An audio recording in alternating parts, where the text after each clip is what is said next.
அனைவருக்கும் வணக்கம். வாருங்கள் இன்றைய பங்குச்சந்தை செய்திகளை பார்ப்போம். சென்செக்ஸ் 490.97 புள்ளிகள் உயர்ந்து 71,847.57 ஆகவும், நிப்டி 141.30 புள்ளிகள் உயர்ந்து 21,658.60 ஆகவும் முடிவடைந்தன. சுமார் 2267 பங்குகள் ஏற்றம் கண்டன. 1034 பங்குகள் சரிந்தன. 79 பங்குகளில் எந்த மாற்றமும் இல்லை. பஜாஜ் ஏமீன்ஸ் நிறுவனத்தின் துணை நிறுவனமான பஜாஜ் ஸ்பெஷியாலிட்டி கெமிக்கல்ஸ் மகாராஷ்டிரா அரசிடமிருந்து ஒரு மெகா திட்டத்தின் ஆர்டர் பெற்ற பிறகு 3.28% லாபம் ஈட்டியது. எல்டிஐ மைண்ட்ரி 206 கோடிக்கு வரி அறிவிப்பு கடிதம். எல்டிஐ மைண்ட்ரி பங்குகள் 1.41% சரிந்தன. இந்த உத்தரவை எதிர்த்து மேல்முறையீடு செய்ய நிறுவனம் திட்டமிட்டுள்ளது. ஷோபா மோதிலால் ஓஸ்வால் ஃபைனான்ஷியல் சர்வீசஸ் 2024 ஆண்டிற்கான அதன் சிறந்த தேர்வுகளில் ஒன்றாகும் என்று கூறியதை அடுத்து இந்த பங்கு 15.82% உயர்ந்தது.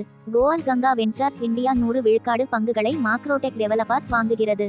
குஜராத்தை தளமாக கொண்ட ஜோதி சிஎன்சி ஆட்டோமேஷன் வியாழக்கிழமை தனது ஐபிஓ ஒரு பங்குக்கு ₹315 முதல் ₹331 என்ற விலை வரம்பை நிர்ணயித்துள்ளது. என்டிபிசி ஆக்சஸ் செக்யூரிட்டிஸ் நிறுவனத்தின் பங்குகளை பாய் கால் அழைப்பை தொடர்ந்து என்டிபிசி 3.53% லாபத்தை பெற்றது. 345 என்ற இலக்கு விலையை அது குறிப்பிட்டிருந்தது. இந்தியன் ஹோட்டல்ஸ் உலகளாவிய தரகு நிறுவனமான மோர்கன் ஸ்டான்லி இலக்கை ₹450 ₹490 உயர்த்திய பின்னர் இந்தியன் ஹோட்டல்ஸ் 2%க்கும் அதிகமாக உயர்ந்து நியூ ஆல் டைம் ஹாய் நிலையை எட்டியது.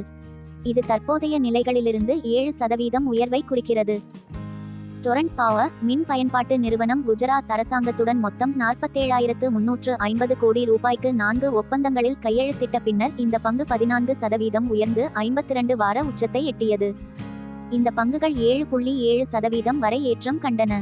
Ujjivan SFP Ujjivan small finance வங்கி பங்குகள் ஆண்டுக்கு ஆண்டு அடிப்படையில் கடன் புத்தகத்தில் திடமான 27% உயர்வை பதிவு செய்த பின்னர் 4% உயர்ந்து 27,791 கோடி இருந்தன.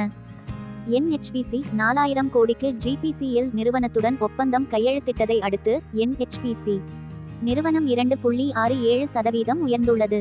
இண்டஸ்இண்ட் பேங்க் 3வது காலாண்டில் 20% வளர்ச்சியையும் வணிக புதுப்பிப்பில் வைப்புத்தொகையில் 13% உயர்வையும் அறிவித்த பின்னர் இண்டஸ்இண்ட் பேங்க் பங்குகள் 2.79% உயர்ந்தன.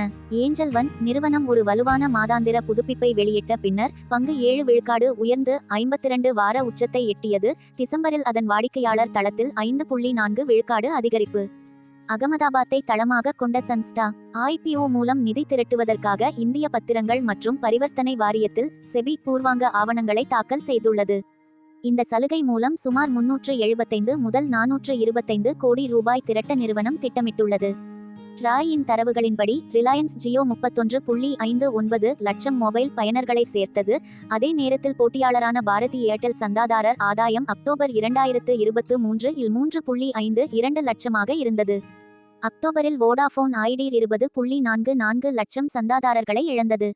வீடியோவை பார்த்ததற்கு நன்றி. பங்குச்சந்தை செய்திகளுடன் நாளை மீண்டும் சந்திப்போம்.